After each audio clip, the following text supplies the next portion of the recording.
Okay, having been a child welfare worker for many years, I'm especially concerned about children and the kind of world we can have for them where they can lead peaceful and loving and caring a world about them, and to be able to have the kind of education, health care, and time with their parents. So many parents have to work long hours and struggle so much, and we just can't have parents under constant tension and unhappiness. And the fairest treatment that parents get, that they can give to their children all the warmth and love they have. And to have a world where people really care more about investing in children than investing in weapons. They forget that weapons are just so destructive. And what we need is a world where children can grow and plants can grow and we can have all the food we need and it'll be distributed fairly and people won't be under the tension and the unhappiness that surrounds us today. And when people are not getting their fair share, they become angry. Angry people are not the kind that can solve problems in a happy sort of outcome. And I just look forward to a world where people are honest, that we don't have our troops told that they're fighting for freedom when they're not. That honesty needs to be the first thing. And honesty needs to be taught to our children. And the principles and kind of care they get, they carry into their adult life and become the kind of people that we want for our world. Okay. I am Loretta Fisher from the United Nations Association of Monterey County, and I have been a pacifist for 70 of my 94 years. So I have been working for peace ever since World War II, when I was very involved in peace activities in college and thereafter. So it is one of the causes that is deep to my heart, something that we hope will happen eventually, although it's something we have to keep working for eternally, it would appear. Ready? Okay. This is called Clean Up Your Mess. My parents always taught me that if I make a mess, I should clean it up.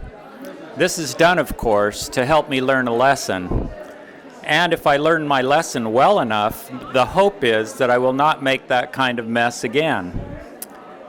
As kids, the clever ones will make a mess or provoke someone, get a fight started, and somehow put the blame on someone else. This is something that I wrote, but I'm having to read it here. Okay. Now, we have a situation in the Middle East where the CIA, in cooperation with most politicians, our government, and with full support of financial institutions and the media, are convincing the people to support cleaning up a mess called ISIS. The problem is that this mess was created intentionally as a part of a broader agenda brought forth to destabilize countries and used as a pretext to punish any country that moves away from the petrodollar, resists becoming financially enslaved to the World Bank or IMF, or generally does not go along with United States corporate interests. It is my belief that the powers that be have their perfect boogeyman in their internally created terrorist network and have no interest in cleaning up the mess that they have created. What they will do is use ISIS, ISIL, or any future incarnation of Mujahideen or Al-Qaeda as a pretext to strip away freedoms domestically and expand corporate and banking hegemony abroad.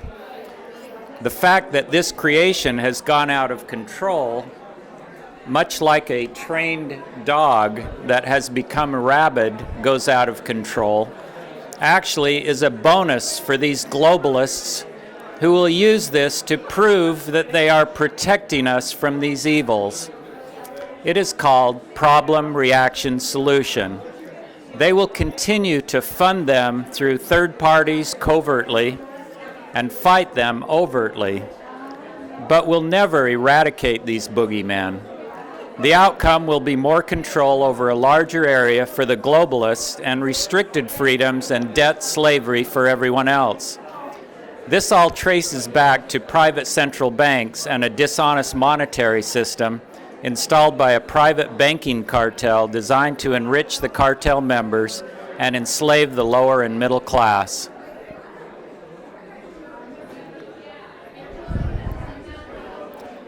And that's pretty much it. I'm Orland Grossman. I think we'll have world peace when people stop glorifying war, when people don't glorify soldiers and heroes in battle and all that kind of thing. Then I think we'll have a better chance for world peace. So my vision for peace is inner peace, social peace, and world peace. I think love is the foundation for peace. Hi, I'm Judy Karras, and I'm here to talk a little bit about my vision for peaceful future. And I was someone who had a great faith in the United Nations, and I believe still very much in the fact that countries can come together and work together for a more peaceful world.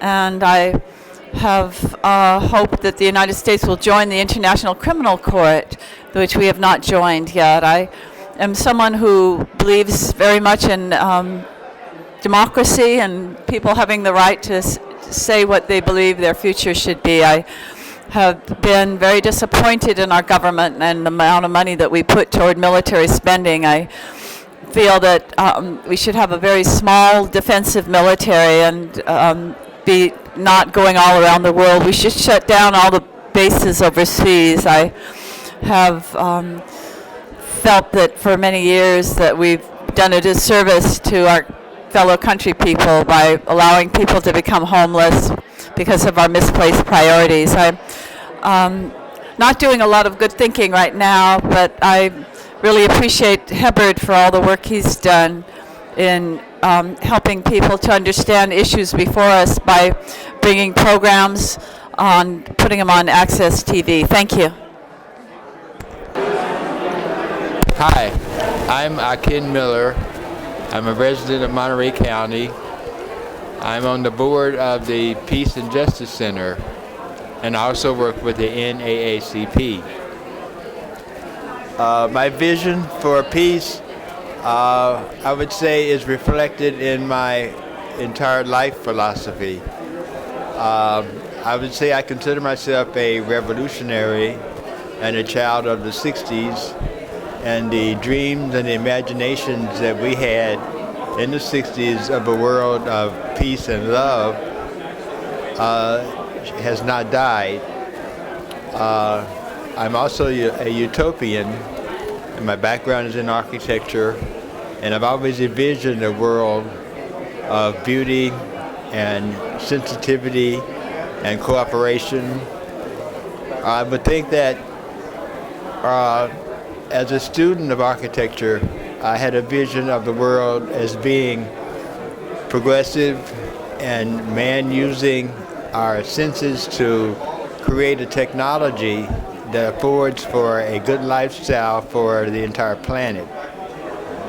In the 50 years that I've been around since then, obviously it hasn't happened. One of the biggest problems we have is racism. I've seen as a young person growing up, I didn't experience a lot of racism, but I did grow up in a mostly black community. I found that my presence there was very important to my future development because I had a sense of community.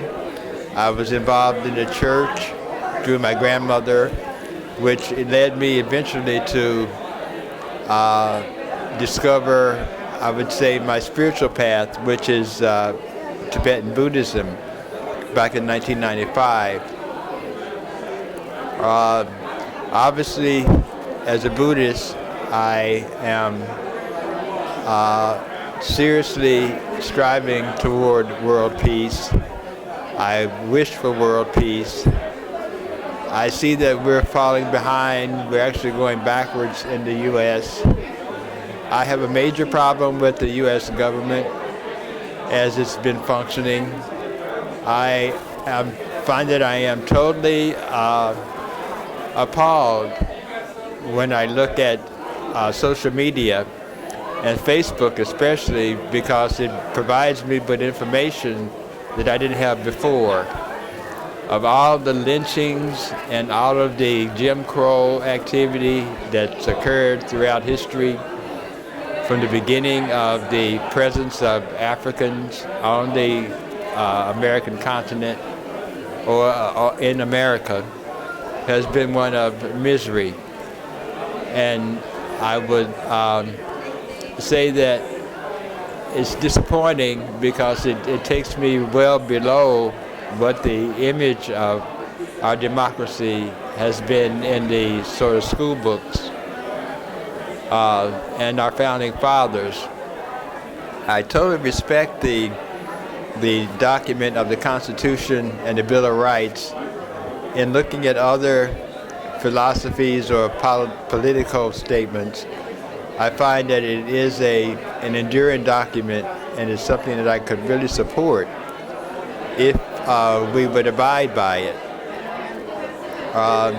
But to find out that many of the founders of the country were slave owners, and many of the people who profess to be, I would say, anti-racist are not really, and that we're in a situation now in America where it's falling apart. And it's going to be up to the people of color and perhaps black people to take leadership in changing the society. Changing the society where equality does mean equality, where opportunity exists for everyone, and that history is reflected in the contributions of so many people. So many people of color who've contributed to the development of this country have been ignored. And I think that's appalling. As an architect or retired architect, I find that it's a sad situation where only 1% of the architectural practice is African American, when we're actually 12% of the U.S. population. So there's a lot to be made up in that area. I'm very interested in bringing more people of color into the fields of architecture and environmental design and ecology and climate control. We have to begin to participate in those areas and to make a difference. I think peace is where everybody gets along and where everybody's nice to each other, and where there's no war going on and no bullying going on at schools, and everything is the way it was meant to be, basically.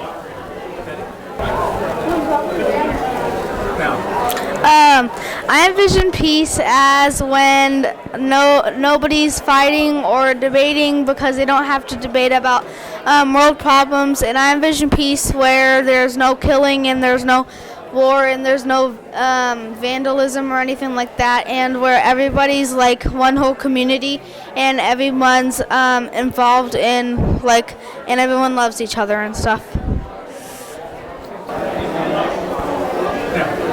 I think peace is when people get their own space and when people don't have wars and people give each other what they want and when people are nice to each other. That's what I think peace is. How do I vision a peaceful world?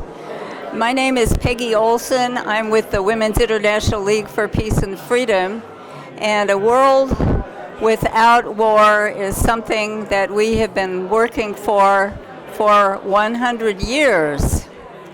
And back in 1915,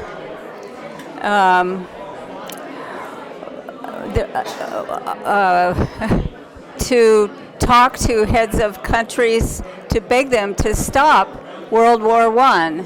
And it's just unbelievable that today we're still in the same situation where terrible bloodshed, terrible destruction is going on.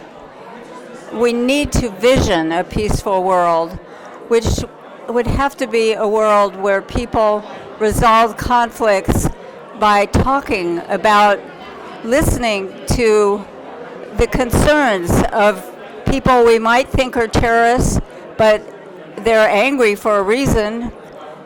They maybe have good reasons for being very angry, and we have to listen to them in order to try to resolve things and also to get the other side, our side, heard. A peaceful world would be a world where people care. They would have to care about other people's cultures, about other people's children, about how much parents hurt when their children are killed, destroyed, starved. Right now, it seems like we have a world where we don't really care very much about that. In the discussion at tonight's program for the Peace Coalition, they talked about how so many things are given a pass. The military is giving a pass for the terrible destruction that the military is doing to the environment. It's not even discussed. It's also not discussed very much how the United States is the biggest arms dealer in the world, how the United States has poisoned countries. We've used depleted uranium, which has a half-life of so many billions of years, it's just incredible. We've spread depleted uranium all over Iraq, Yugoslavia, other countries. It's absolutely criminal. And in order to have peace, we need to wake up to these things and put a stop to them. We have to realize that using poisons like we did way back in Vietnam and are still doing with depleted uranium is damaging the environment, the people. It's a crime against human nature. It's a crime against humanity. It's perhaps a worse crime than what Hitler did. I'm shocked today when I see pictures of what has happened in Syria. How is it possible that the third largest city in Syria could be reduced to shells? The housing are shells. You can't rebuild because first you would have to tear these huge housing buildings down, and it's a whole city like this. It's unbelievable that this is what has happened. We have to care enough to stop the drones, the weapons that are the bombing, the weapons that are killing humanity, things that people have worked so hard to build up, and then have them destroyed.